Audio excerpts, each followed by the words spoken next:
Kita akan bersama-sama masuk ke dalam pemberitaan firman Tuhan pada pagi hari ini. Mari kita berdoa. Tuhan, kami bersyukur untuk anugerah yang Tuhan berikan kepada kami, dan inilah setiap kami sebagai jemaat-Mu. Kami bersyukur kami boleh datang ke gereja, kami berkumpul bersama sebagai satu tubuh Kristus, dan kami boleh memuji Tuhan, meninggikan nama-Mu, dan juga mendengarkan akan firman-Mu. Tuhan, pimpinlah di dalam pemberitaan firman-Mu. Tuhan, pakai hamba-Mu dan juga Tuhan pimpin setiap daripada hati kami, supaya hati kami siap di dalam menerima firman Tuhan dan menjalankan apa yang menjadi kehendak-Mu ya Tuhan. Kami berdoa, kami meminta anugerah penyertaan-Mu, hanya di dalam nama Tuhan kami Yesus Kristus kami berdoa. Amin. Mari kita bersama-sama membuka Alkitab kita. Hari ini firman Tuhan akan diambil dari Markus pasalnya yang ke-8. Dari kitab Markus pasalnya yang ke-8. Ayatnya yang ke-31 sampai kepada pasalnya yang ke-9, ayatnya yang pertama. Sekali lagi firman Tuhan hari ini diambil dari Markus pasalnya yang ke-8, ayatnya yang ke-31 sampai kepada pasalnya yang ke-9, ayatnya yang pertama. Kita akan merenungkan bersama-sama pada hari ini, apa artinya mengikuti Yesus dan bagaimana kita sebagai orang Kristen mengikuti Yesus.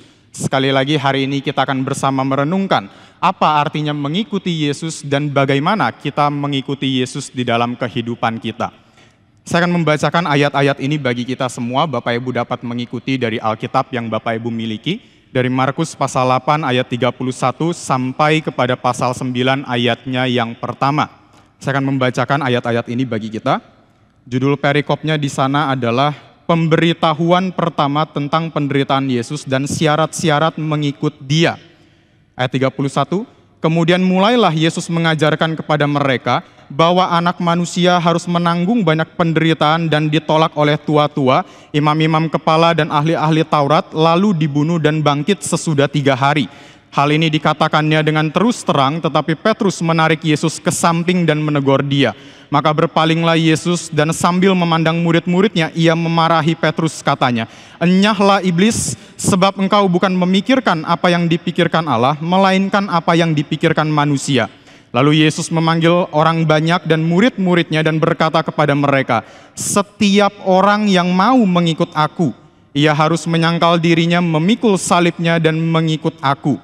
Karena siapa yang mau menyelamatkan nyawanya, ia akan kehilangan nyawanya. Tetapi barang siapa kehilangan nyawanya karena aku dan karena Injil, ia akan menyelamatkannya.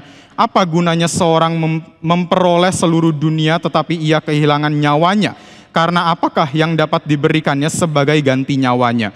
Sebab barang siapa malu karena aku dan karena perkataanku di tengah-tengah angkatan yang tidak setia dan berdosa ini, anak manusia pun akan malu karena orang itu apabila ia datang kelak dalam kemuliaan Bapanya diiringi malaikat-malaikat kudus." Katanya lagi kepada mereka, "Aku berkata kepadamu, sesungguhnya di antara orang yang hadir di sini, ada yang tidak akan mati sebelum mereka melihat bahwa kerajaan Allah telah datang dengan kuasa." Ya Bapak Ibu semua, di dalam bagian ini menjadi satu perikop yang sangat penting. Karena Yesus memperkenalkan siapa dirinya kepada para murid dengan sangat jelas. Kalau kita melihat Bapak Ibu semua secara konteks, yaitu pada perikop yang sebelumnya, di sana dikisahkan bagaimana Yesus sedang berjalan bersama dengan para murid, kemudian Yesus bertanya kepada para murid, "Kata orang, siapakah aku ini?" Kemudian para murid menjawab, "Oh Yesus, ada yang mengatakan engkau adalah Elia. Oh Yesus, ada yang mengatakan engkau adalah Yohanes Pembaptis. Oh Yesus, ada yang mengatakan engkau adalah salah satu daripada nabi di dalam dunia ini." Kemudian Yesus bertanya kepada para murid, "Menurutmu, siapakah aku ini?"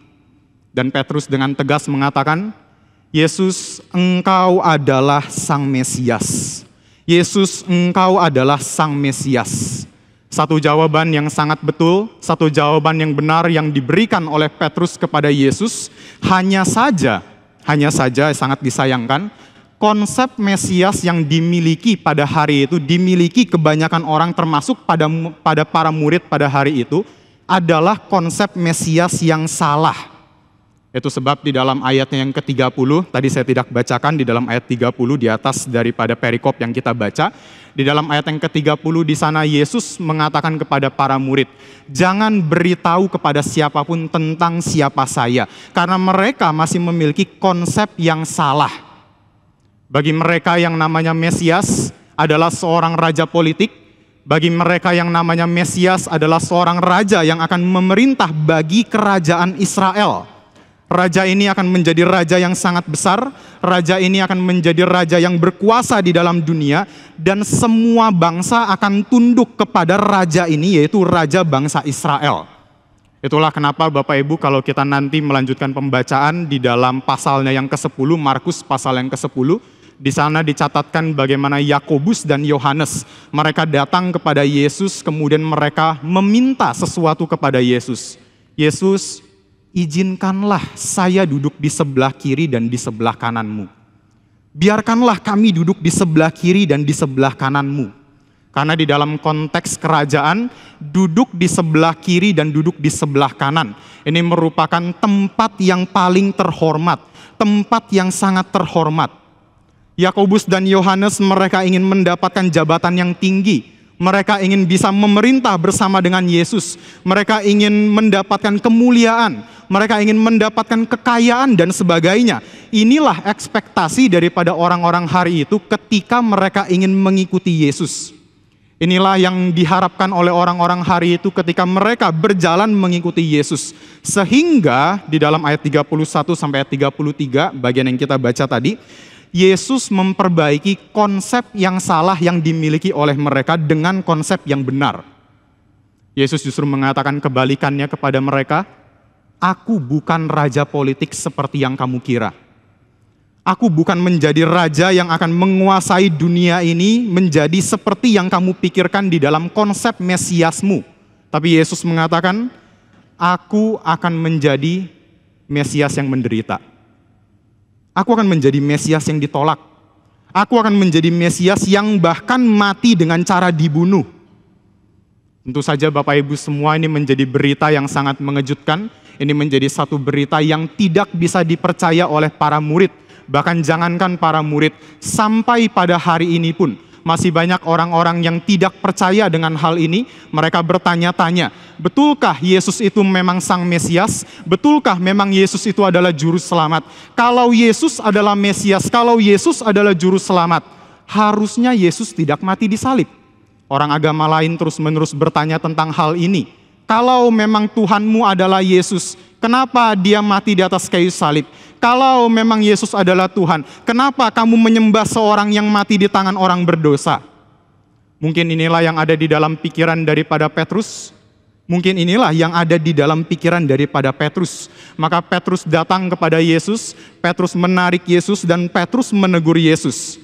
Di dalam Injil Markus, yaitu bagian yang kita baca tadi, tidak dicatatkan atau tidak dituliskan apa yang menjadi teguran daripada Petrus kepada Yesus. Tapi kalau kita melihat di dalam bagian yang paralel, yaitu Matius pasalnya yang ke-16, kita tidak perlu buka, saya langsung jelaskan saja.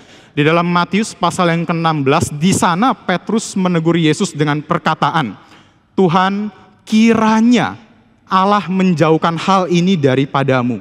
Sekali-kali itu tidak akan terjadi, itu tidak akan menimpa engkau. Saya kira ini perkataan yang sangat berani daripada Petrus. Petrus pakai nama Allah, Petrus pakai nama Tuhan untuk menyatakan Yesus engkau salah. Yesus engkau salah. Allah tidak akan membiarkan itu terjadi kepadamu. Allah pasti menjauhkan itu daripadamu. Maka Yesus menegur Petrus dengan perkataan yang sangat keras. Saya kira ini adalah salah satu daripada teguran Yesus yang paling keras di dalam Alkitab.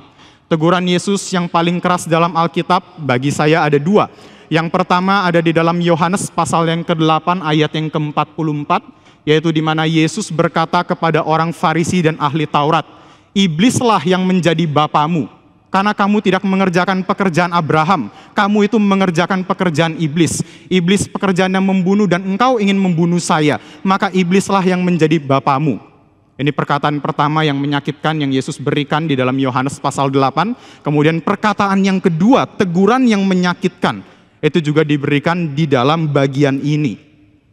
Yesus mengatakan kepada Petrus, "Enyahlah engkau iblis, enyahlah engkau setan. Engkau tidak memikirkan apa yang dipikirkan oleh Allah, engkau hanya memikirkan apa yang dipikirkan oleh manusia."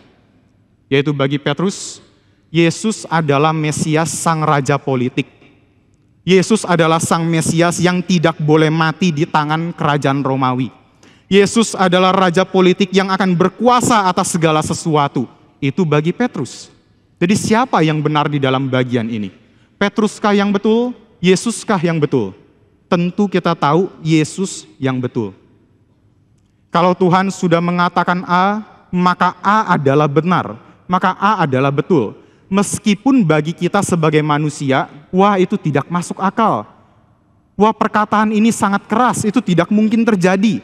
Wah perkataan ini sangat membingungkan, itu mustahil akan terjadi. Sama seperti Petrus. Petrus berpikir tidak mungkin itu akan terjadi kepada Yesus. Tidak mungkin Yesus akan menjadi Mesias yang mati. Tidak mungkin Yesus akan menjadi Mesias yang mengalami penderitaan. Tidak mungkin. Tapi tetap itu adalah pikiran manusia dan Tuhan Yesus yang benar. Sesuai dengan rencana Tuhan dan sesuai dengan kenyataannya. Yesus akan mati di atas kayu salib. Yesus akan mati di atas kayu salib. Jadi setelah Yesus di dalam ayat pertama sampai kepada ayat yang ke-31 sampai kepada ayat 33, di sana Yesus memperbaiki identitas dirinya kepada para murid. Yesus memberikan konsep yang benar mengenai siapa itu Mesias di dalam dunia itu, yaitu Yesus sebagai sang Mesias. Sekarang di dalam ayatnya yang ke-34 sampai dengan ayat 38, Yesus memperbaiki ekspektasi dari orang-orang yang mengikuti Dia. Jadi tadi Yesus memperbaiki identitas dirinya, konsep mengenai Mesias yang salah. Nah sekarang di dalam ayat 34 sampai dengan ayat 38, Yesus memperbaiki ekspektasi orang-orang di dalam mengikuti Yesus.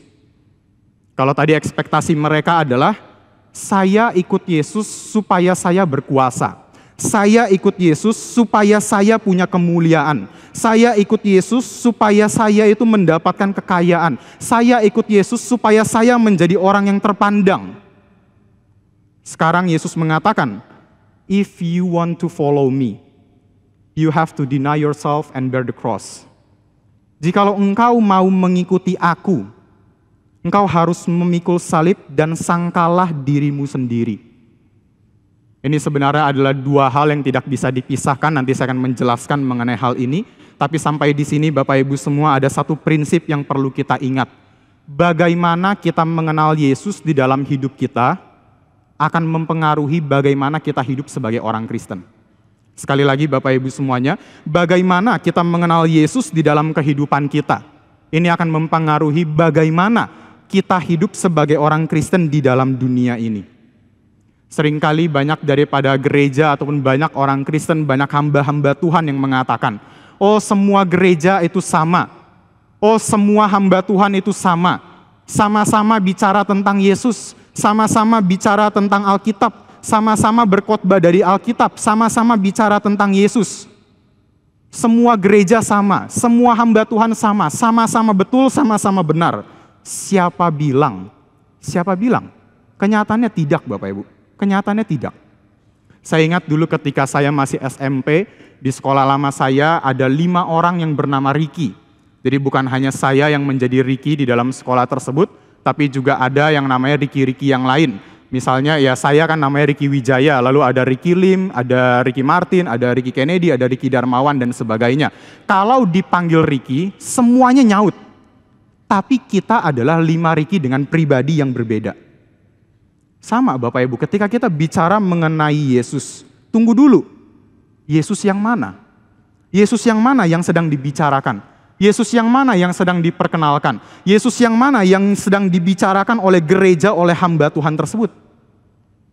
Ada orang yang menganggap, oh Yesus itu hanya sekedar pemberi berkat.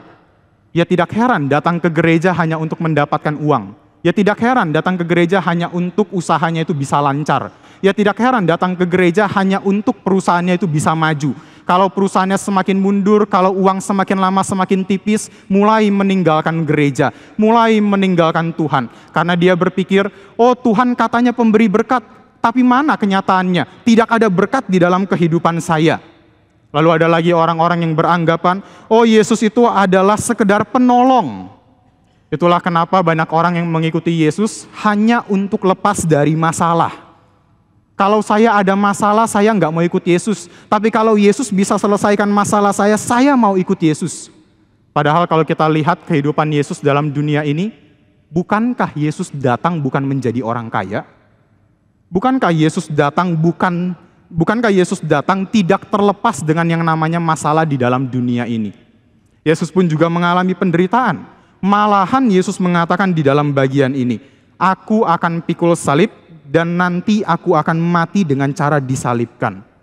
Oleh karena itu Yesus mengatakan kepada para pengikutnya, ekspektasimu di dalam mengikut aku, harusnya engkau juga pikul salib dan engkau menyangkal dirimu untuk mengikut aku. Aku pikul salib, aku mati dengan cara disalibkan. Maka engkau yang mau mengikut aku, pikullah salib di dalam kehidupanmu. Yang menjadi masalahnya Bapak Ibu semua, konotasi tentang salib pada hari ini itu sudah berbeda dengan konotasi pada hari itu. Misalnya, kalau saya bertanya kepada Bapak Ibu semua, ini menjadi konteks yang harus kita pahami tentang salib. Ada konteks yang berbeda dengan salib pada hari ini dengan salib pada hari itu. Misalnya kalau saya tanya kepada Bapak Ibu, siapa di sini yang memiliki kalung salib? Ya, saya percaya banyak daripada Bapak Ibu akan mengatakan, oh iya saya punya kalung salib. Saya sedang memakai kalung salib. Atau saya bertanya kepada Bapak Ibu, siapa di sini yang memiliki ornamen salib di rumahnya? Saya percaya hampir 100% daripada kita pasti memiliki ornamen salib. Karena bagi kita pada hari ini, salib adalah kebanggaan. Salib adalah lambang kemuliaan. Salib adalah lambang daripada kemenangan. Dan memang itu benar juga. Karena kita tahu bagaimana Yesus mati di atas kayu salib dan dia bangkit. Dia mengalahkan maut dengan cara salib. Maka salib pada hari ini menjadi lambang kemuliaan, menjadi lambang kemenangan. Kita bangga dengan yang namanya salib sebagai orang Kristen.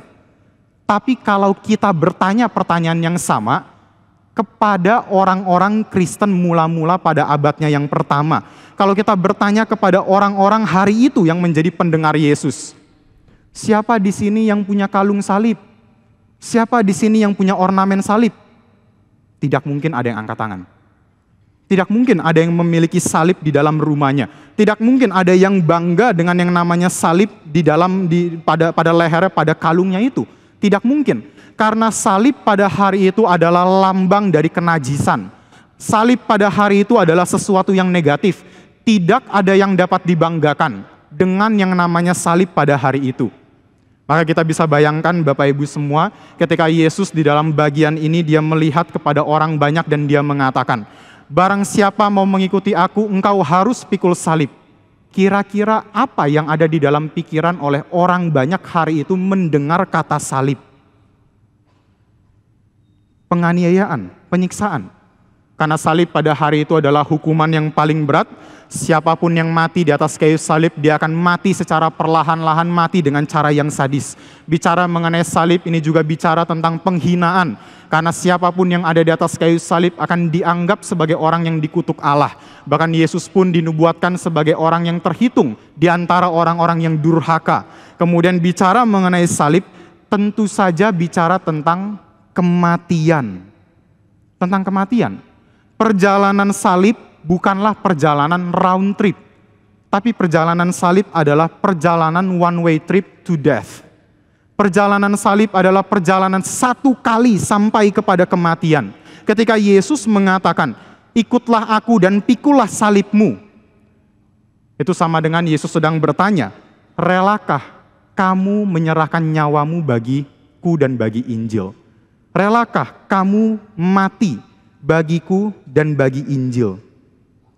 Ini adalah perjalanan one way trip, bukan perjalanan round trip.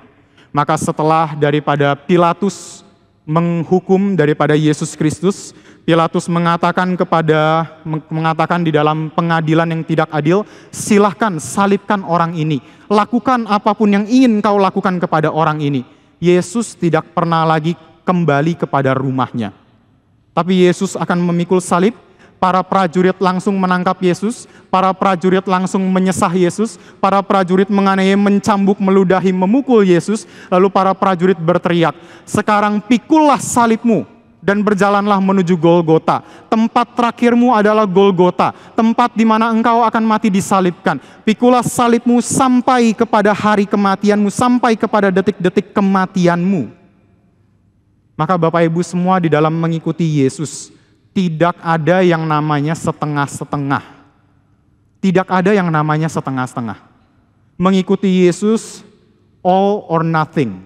Semuanya atau tidak sama sekali. Ada seorang misionaris, Bapak Ibu semua, dari India. Misionaris ini bernama Sadhu Sundar, mungkin kita tidak terlalu mengenal namanya. Misionaris ini bernama Sadhu Sundar, dia mengatakan, "If we do not bear the cross of the Master, we will have to bear the cross of the world." Jikalau kita tidak ingin memikul salib daripada Tuhan kita, Master kita, Tuhan kita di dalam kehidupan kita, kita akan memikul salib yang dunia ini berikan kepada kita. Ikut Yesus atau tidak sama sekali. Ikut Yesus atau tidak sama sekali. Menjadi orang Kristen tidak cukup hanya untuk persembahan di gereja. Menjadi orang Kristen tidak cukup hanya memberikan waktu, tenaga di dalam pelayanan. Menjadi orang Kristen tidak cukup hanya untuk ibadah dari minggu demi minggu. Tapi seluruh daripada kehidupan kita seharusnya one way trip to death. Sampai kepada kematian kita, kita berjalan memikul salib bersama-sama dengan Tuhan. Itu sebab Bapak Ibu semua, di dalam memikul salib harus ada aspek penyangkalan diri. Sekali lagi, di dalam memikul salib harus ada aspek penyangkalan diri. Di mana kita mengatakan no kepada diri dan kita mengatakan yes kepada Tuhan. Secara simpel itulah yang disebutkan sebagai penyangkalan diri. Bagaimana kita mengatakan no kepada diri, tapi kita mengatakan yes kepada Tuhan. Tuhan, aku mau mengikuti perkataanmu. Aku tidak mau mengikuti nafsu pribadiku. Dan bukankah ini yang Yesus lakukan ketika dia berada di dalam dunia? Bukankah Yesus juga memikul salib dengan cara menyangkal diri? Ketika Yesus berada di dalam Taman Getsemani, dia berdoa, "Bapa, kiranya cawan ini berlalu daripadaku." Tapi setelah itu Yesus mengatakan perkataan yang menunjukkan bagaimana dia menyangkal diri. "Tapi janganlah kehendakku yang terjadi, biarlah kehendakmu yang terjadi." Biarlah apa yang engkau inginkan itu terjadi dalam kehidupanku, bukan apa yang aku inginkan yang terjadi di dalam kehidupanku. Atau juga ketika Yesus berada di atas kayu salib, ketika Yesus tergantung di atas kayu salib, bukankah Yesus juga melakukan penyangkalan diri?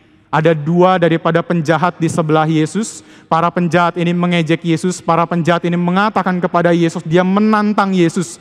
"Yesus, betulkah engkau adalah Sang Mesias? Kalau memang engkau adalah Sang Juru Selamat, kalau memang engkau adalah Sang Anak Allah, coba turun dari atas kayu salib. Coba turun dari atas kayu salib, baru aku mau percaya engkau adalah Sang Mesias." Bisakah Yesus turun dari atas kayu salib? Tentu kita percaya Yesus bisa melakukan hal tersebut. Tapi Yesus memilih tidak untuk melakukan hal tersebut. Kenapa?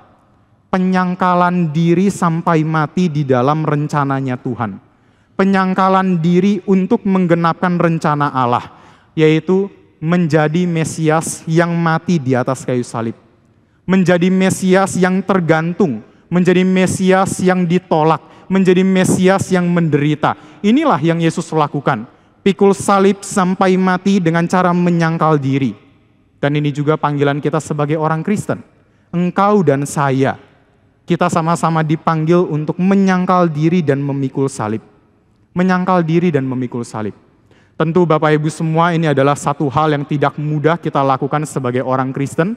Di satu sisi ketika kita bicara mengenai pikul salib, capek, iya capek. Berat, iya berat. Sulit, iya sulit. Bahkan mungkin banyak air mata di dalam kehidupan kita ketika kita memikul salib mengikuti Tuhan di dalam kehidupan kita.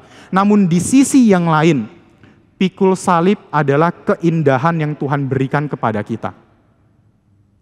Bukan hanya itu sulit, tapi itu juga indah yang Tuhan berikan kepada kita. Ini Yesus bukakan di dalam ayat 35 sampai kepada ayat yang ke-37. Di dalam ayat 35 sampai 37 di sana Yesus mengatakan, Mereka yang menjaga nyawanya, mereka yang menyelamatkan nyawanya, ia akan kehilangan nyawanya. Tetapi barang siapa kehilangan nyawanya karena aku dan karena Injil, ia akan menyelamatkannya. Ini menjadi konsep yang sangat aneh, terdengar sangat aneh di dalam telinga kita. Tapi justru ini adalah konsep yang membedakan antara kekristenan dengan konsep dunia dan kekristenan dengan konsep daripada agama lain. Kalau kita bicara Bapak Ibu semua tentang konsep di dalam dunia ini, banyak orang-orang yang mengatakan, oh yang namanya hidup adalah kalau saya bisa memiliki segala sesuatu. Kalau saya mendapatkan segala sesuatu, itu baru yang namanya hidup. Kalau saya punya jabatan yang tinggi, kalau saya punya bisnis yang baik, kalau saya punya kemewahan, kalau saya punya segala sesuatu yang saya senangi di dalam kehidupan saya, nah itu baru namanya hidup. Tidak heran banyak orang-orang melakukan korupsi, tidak heran banyak orang melakukan yang namanya penipuan demi penipuan di dalam bisnis. Karena bagi mereka yang namanya hidup adalah kalau saya memiliki segala sesuatu yang saya inginkan. Tapi Yesus mengatakan, harta, jabatan, dan segala sesuatu itu tidak bisa menyelamatkanmu. Itu tidak bisa menyelamatkan jiwa seseorang. Itu tidak bisa menyelamatkan jiwa seseorang. Dengan apa seseorang bisa menyelamatkan nyawanya? Kalau dia memiliki segala sesuatu. Segala sesuatu tidak bisa menyelamatkan dia. Apa gunanya seseorang memperoleh seluruh dunia, tetapi ia kehilangan nyawanya? Itu sebab Yesus mengatakan ketika dia berbicara dengan anak muda yang kaya, Yesus memberikan satu prinsip. Orang kaya sukar masuk ke dalam kerajaan Allah. Bukan karena kayanya yang menjadi salah, tapi karena dia pikir, oh saya sudah punya segala sesuatu. Oh saya sudah punya kehidupan. Saya tidak butuh lagi Yesus di dalam kehidupan saya. Saya tidak butuh lagi Tuhan dalam kehidupan saya. Ini adalah konsep daripada dunia ini. Kemudian kalau kita bicara mengenai konsep daripada agama lain, misalnya kita bertanya kepada mereka yang di dalam agama lain, saya percaya kita semua punya teman-teman di dalam agama lain, kita tidak semua berteman dengan orang Kristen. Kita bertanya kepada mereka misalnya, bagaimana kamu bisa mendapatkan keselamatan di dalam kehidupanmu? Semua agama pasti mengatakan, dengan cara perbuatan baik. Kalau saya rajin bersedekah, kalau saya rajin menolong orang lain, kalau saya itu bisa berkurban, kalau saya memberikan sesajen, kalau saya itu bisa menolong banyak orang di dalam kehidupan saya, membagikan apa yang saya miliki kepada semua orang yang saya temui, saya mendapatkan pahala, kemudian saya mati, nanti saya masuk surga. Saya mendapatkan semua pahala karena perbuatan baik, baru nanti saya mati, saya masuk ke dalam kerajaan surga. Di dalam konsep agama lain, selamat karena perbuatan. Kamu harus berusaha keras, kamu harus berjuang demi keselamatanmu, menjaga nyawamu sendiri, supaya kamu nanti mati, kamu masuk surga. Supaya kamu nanti mati, kamu itu masuk ke dalam kerajaan surga. Dari konsep daripada mereka, satu perbuatan baik adalah satu anak tangga. Semakin saya melakukan banyak perbuatan baik, semakin saya dekat dengan surga. Satu perbuatan baik, satu anak tangga. Oh saya menolong nenek menyeberang jalan, satu anak tangga. Oh saya membantu orang tua, satu anak tangga. Saya memberikan makan kepada orang miskin, satu anak tangga. Satu sampai kepada begitu banyak pahala, begitu banyak anak tangga, barulah mereka pikir dengan anak tangga ini saya bisa menuju surga. Betulkah bisa menuju surga dengan perbuatan baik? Tidak. Syarat untuk masuk ke dalam surga adalah kesempurnaan. Kesempurnaan di dalam kesucian, kesempurnaan di dalam kebaikan, kesempurnaan di dalam kebajikan. Kesempurnaan harus 100%. Kalau kita download aplikasi di HP kita, 99% pun kita tidak bisa masuk ke dalam aplikasi tersebut. Harus 100% baru kita bisa masuk ke dalam aplikasi tersebut. Demikian juga ketika kita bicara mengenai surga, harus 100% sempurna, suci, kudus, dan tanpa cacat celah, baru kita bisa masuk ke dalam kerajaan surga. 10.000 perbuatan baik, satu dosa, tetap orang tersebut tidak bisa masuk ke dalam kerajaan surga. Maka ini menjadi satu hal yang sangat ironis, Di dalam agama lain mereka berpikir, oh saya sedang menjaga nyawa saya. Oh saya sedang menyelamatkan diri saya dengan cara berbuat baik, dengan cara pahala sebanyak-banyaknya. Tapi mereka nggak sadar, mereka justru sedang kehilangan nyawanya. Orang yang mempertahankan nyawanya, orang yang berusaha menjaga nyawanya sedemikian rupa, justru mereka adalah orang-orang yang kehilangan nyawanya. Dan disinilah perbedaan dengan kita sebagai orang-orang Kristen. Kita justru menjaga nyawa, kita justru mendapatkan keselamatan nyawa kita justru mendapatkan yang namanya jaminan daripada keselamatan nyawa kita ketika kita rela memberikan nyawa kita mati untuk Tuhan. Ketika kita rela untuk memikul salib berjalan sampai kepada kematian kita. Kenapa bisa seperti ini? Kenapa demikian di dalam kekristenan? Karena kita tidak menjaga nyawa kita sendiri, tapi Tuhanlah yang menjaga nyawa kita. Karena Tuhanlah yang memegang nyawa kita. Tuhanlah yang menyelamatkan kita sendiri. Maka kita menyerahkan nyawa kita ke dalam tangan Tuhan. Tuhan memegang nyawa kita, menyelamatkan nyawa kita dengan cara Dia menyangkal diri dan pikul salib. Tuhan sendiri memikul salib, Tuhan sendiri menyangkal diri supaya kita aman di dalam tangannya Tuhan. Maka di dalam ayat 38 Yesus mengatakan, jangan malu untuk menjadi orang Kristen. Jangan malu untuk mengakui dirimu adalah anak Tuhan.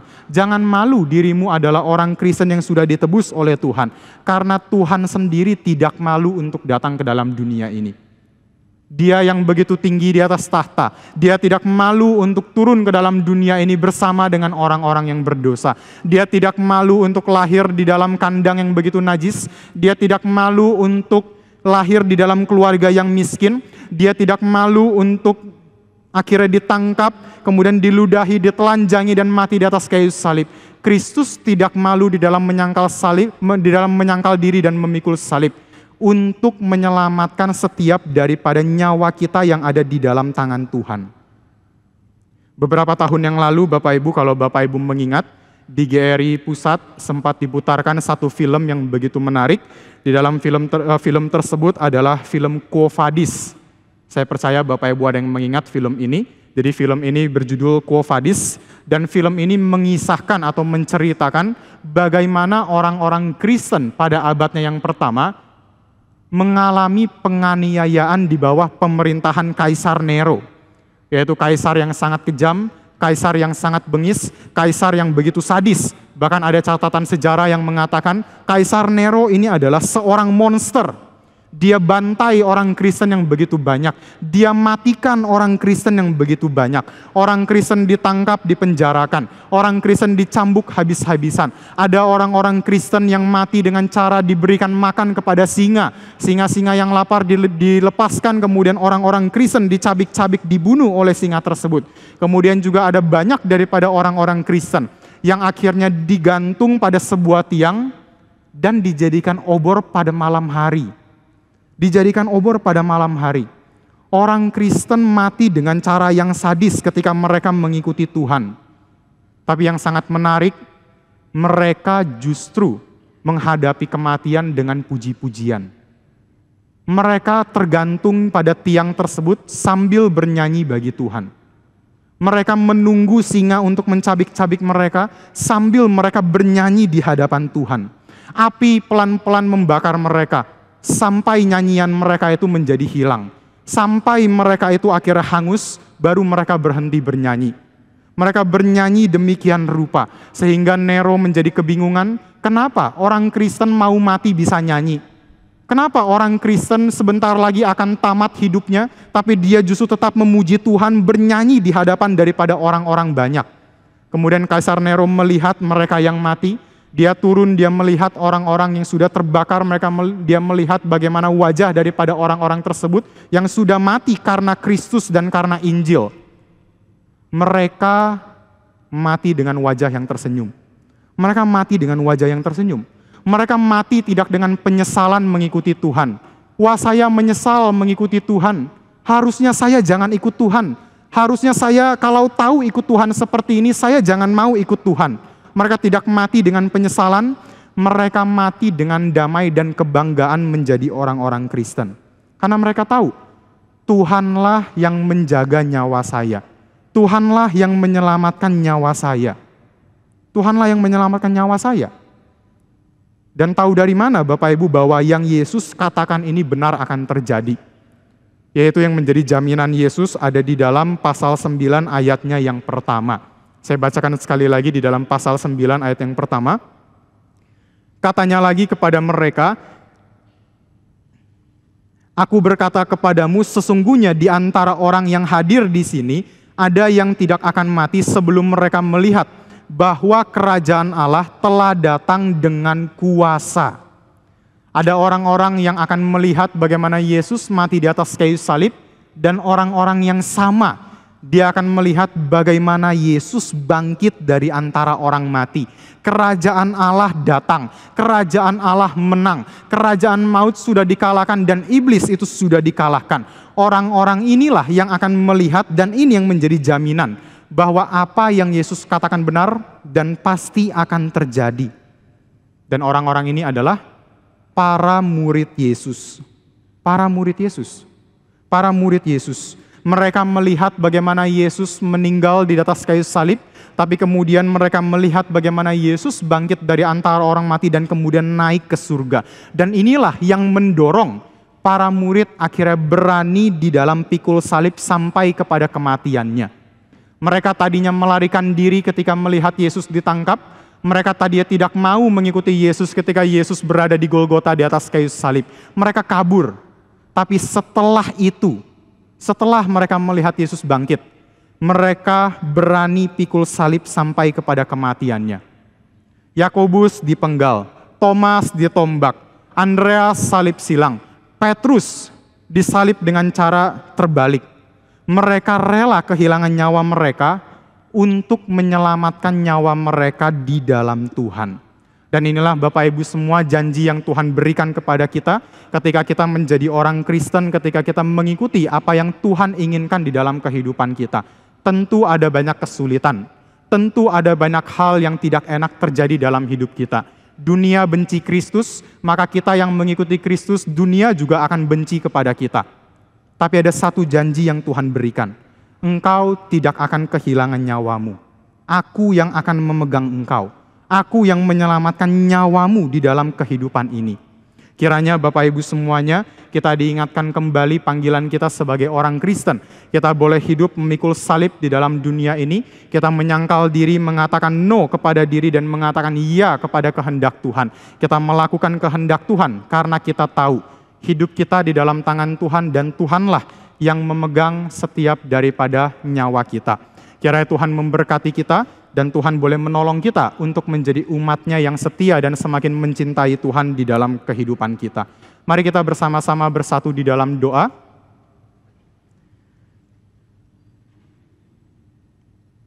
Tuhan, kami bersyukur untuk anugerah yang Tuhan berikan kepada kami. Kami melihat ada anugerah yang begitu mahal yang Engkau berikan di atas kayu salib. Bukan anugerah yang murahan, tapi anugerah yang mahal.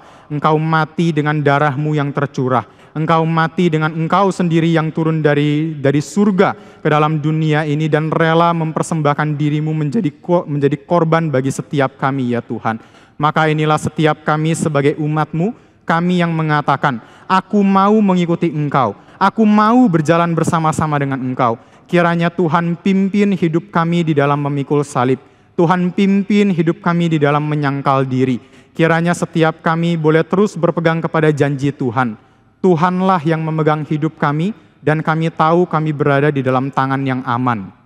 Tuhan pimpin dan pakailah hidup kami menjadi alat di tangan-Mu dan Tuhan sendiri yang boleh menolong kami di dalam berjalan memikul salib. Hanya di dalam nama anak-Mu yang tunggal, Tuhan kami Yesus Kristus, kami berdoa. Amin.